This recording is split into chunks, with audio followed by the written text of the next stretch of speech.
여러분, 왜 우리가 신앙생활에 훈련이 필요한지 아세요? 그것은 바로 우리의 영혼이 우리가 하나님의 말씀대로 명령했을 때 그 명령을 듣도록 하기 위해서 훈련해야 돼요. 여러분, 예수 믿으면 우리의 영혼이 어떻게 해요? 구원받아요. born again. 하나님의 자녀가 돼요. 그러나 우리의 영혼은 여전히 훈련받아야 돼요. 내 영혼에게 우리에게 하나님의 말씀대로 명령했을 때 그 말씀을 들을 수 있는 트레이닝, practice, obedience, 그런 영혼이 되기 위해서 우리는 신앙의 훈련을 해야만 돼요. 여러분, 그럴 때 우리의 영혼이요, 찬양하기보다는 어떠한 모습으로 있을 때가 많이 있냐면요, 훈련되지 않을 때는 가만히 내버려두면 우리의 영혼은 뭐하고 있는지 아세요? 우리의 영혼은요, 낙심해요. 두려워해요. 그리고 염려해요. 좌절해요. 혹은요, 원망해요. 불평해요. 이거는요, 내 영혼에게 명령하지 않아도 오토매틱으로 돼요. 두려워하고, 염려하고, 좌절하고, 근심하고, 원망하고, 불평하고, 이러한 영혼의 모습들, 이런 모습들이 훈련되지 않은, 우리가 명령한 대로 따르지 않은 영혼의 모습이에요. 그럴 때 여러분 어떻게 되는지 아세요? 오늘 제가 여러분에게 그러한 영혼의 상태에 있을 때 우리 영혼에게 어떻게 해야 되는지 가르쳐 드릴게요. 사실은 제가 가르쳐 주시는 것이 아니라 성경이 가르쳐 주는 거예요. 오늘 시편 말씀을 한 구절 또 볼게요. 하나님을 찬양하지 않고 근심하고 두려워하는 영혼에게 우리가 할 수 있는 명령. 같이 읽을까요? 시작. 내 영혼아, 내가 어찌하여 낭망하며 어찌하여 내 속에서 불안하여 하는고, 너는 하나님을 바라라. 그 얼굴의 도우심을 인하여 내가 오히려 찬송하리로다. 여러분, 지금 이 말씀이 누구에게 하는 말이냐면요, 자기 자신의 영혼에게 하는 고백이에요. 어떤 사람에게 하는 말도 아니에요. 하나님에게 지금 명령하는 것도 아니에요. 오직 자신의 영혼에게 하는 말이에요. 여러분, 우리가 나도 모르게 불평하고 지금 다운돼 있고 근심하고 염려하잖아요. 그때 여러분 우리는 어떻게 하면요, 그냥 내비둬요. 그냥 놔둬요. 그러면 안 돼요. 그 영혼에게 우리는 즉시 이렇게 말해야 합니다. 내 영혼아, 내가 어찌하여 불평하고 원망하고 두려워하는고, 너는 하나님을 바라라. 내 영혼아, 여호와를 찬양하라. 할렐루야. 여러분, 이게 바로 우리의 영혼에 대한 명령이고, 우리의 영혼이 그 명령을 듣고 새롭게 변화되는 그러한 비밀인 것입니다. 저는요, 설교를 준비하면서 저의 영혼에게 이렇게 말했어요. 김 목사야, 내 영혼아, 내가 어찌하여 두려워하는가? 내가 어찌하여 초조해하는가? 내가 어찌하여 염려하는가? 내 영혼아, 여호와를 바라보라. 내 영혼아, 여호와를 찬양하라. 제가 제 영혼에게 그렇게 명령했습니다. 여러분도 마찬가지입니다. 오늘 하나님이 마리아를 통해서 주시는 음성이 바로 이것입니다. 여러분의 영혼에게 오더, 명령하십시오. 내 영혼아, 여호와를 찬양하라. 내 영혼아, 왜 불안하느냐? 내 영혼아, 왜 원망하느냐? 여러분, 그럴 때 그 영혼이 다시 새롭게 변화되는 은혜가 우리에게 있을 줄로 믿습니다. 여러분, 진심입니다. 그리고 진실입니다. 여러분, 이렇게 순종하면요, 반드시 우리의 삶 속에 놀라운 일이 일어나게 될 것입니다. 두 번째, 마리아가 고백한 내용을 우리가 발견하려고 합니다. 마리아는 두 번째로 이렇게 고백합니다. 내 마음이 주를 기뻐하였으므로.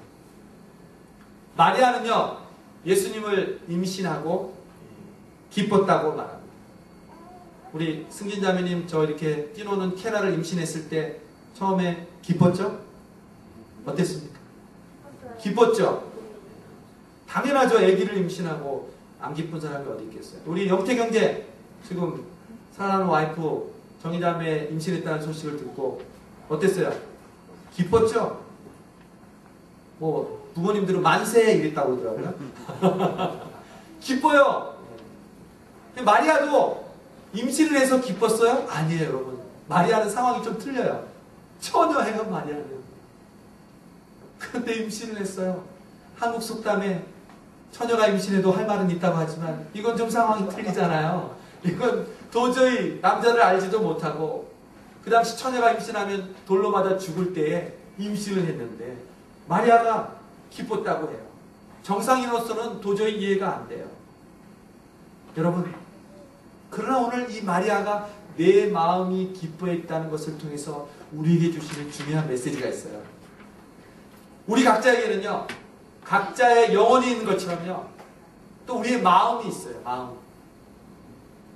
여러분, 우리가 영혼의 존재는 때로는 느낄 때도 있고 혹은 못 느낄 때도 있지만요, 우리의 몸을 우리가 느끼는 것처럼 우리의 마음은요, 우리가 대부분 다 느껴요.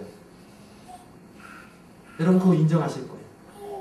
내 마음이 무엇인지 자세하게 설명은 못하지만 내 마음의 상태가 어떤지를 우리는 순간순간마다 느껴요. 지금도 마찬가지예요. 여러분이 지금 마음의 상태가 있어요. 여러분, 오늘 기뻤다고 했는데 그 기쁨이 뭐냐면 바로 그 마음의 상태를 표시하는 단어예요. 저는 그래서 기쁨을 다른 말로 뭐라고 여러분에게 말씀드리고 싶냐면 감정이라고 이야기하고 싶어요. 기쁨은 마음의 상태, 즉 감정의 단어예요. 감정이란 마음의 상태를 말한다는 거죠. 그런데 감정은요, 일정하지가 않아요. 항상 날씨처럼 수시로 변해요. 그래서 우리의 마음은 하나로 고정되어 있지 않고 늘 변화합니다. 마음이요, 슬플 때도 있고요. 마음이 기쁠 때도 있고, 짜증날 때도 있고, 뿌듯할 때도 있어요. 여러분, 마음이 때로는 어지럽다고 이야기하기도 합니다. 그런데 오늘 성경이 말하는 마리아가 표현한 그 기쁨은요, 단순한 감정적인 상태의 기쁨이 아니라는 데 있습니다.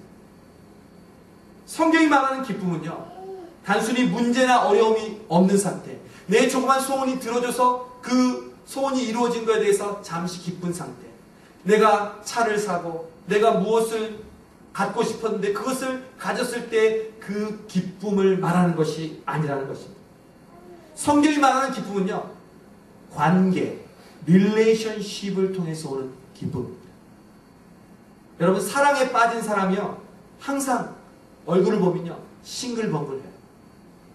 그래서 어르신들이 젊은이들 보면 너 러블라인이 형성됐구나, 혹은 너 지금 사랑에 빠졌구나, 이렇게 얘기하잖아요.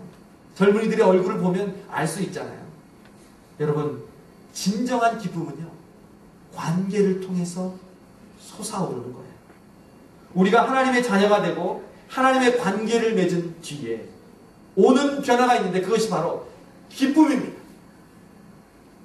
이것은요, 누구나 예외가 없어요.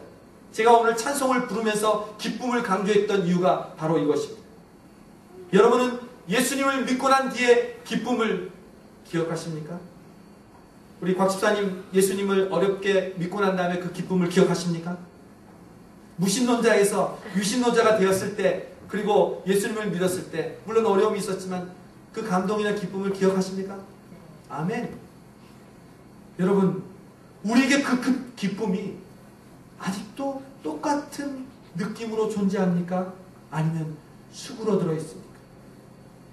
여러분은 실제적으로 지금 나무교회 교인으로서 나무교회 예배를 드리면서 마음이 기쁘십니까?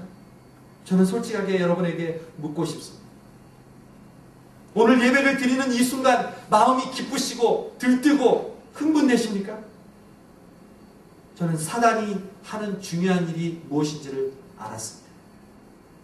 사단은요, 말씀을 길가에 뿌렸을 때 그 길가에 뿌린 씨앗을 새가 와서 먹는 것처럼요, 우리에게 있는 기쁨을요, 하나씩 하나씩 빼앗아가는 역할을 하는 게 사단이에요. 다른 거 없어요. 그냥 우리에게 있는 그 기쁨, 하나님과의 관계 속에서 오는 그 기쁨을요, 하나 둘씩 제거해버리면요, 우리는 당연히 하나님으로부터 멀어져요.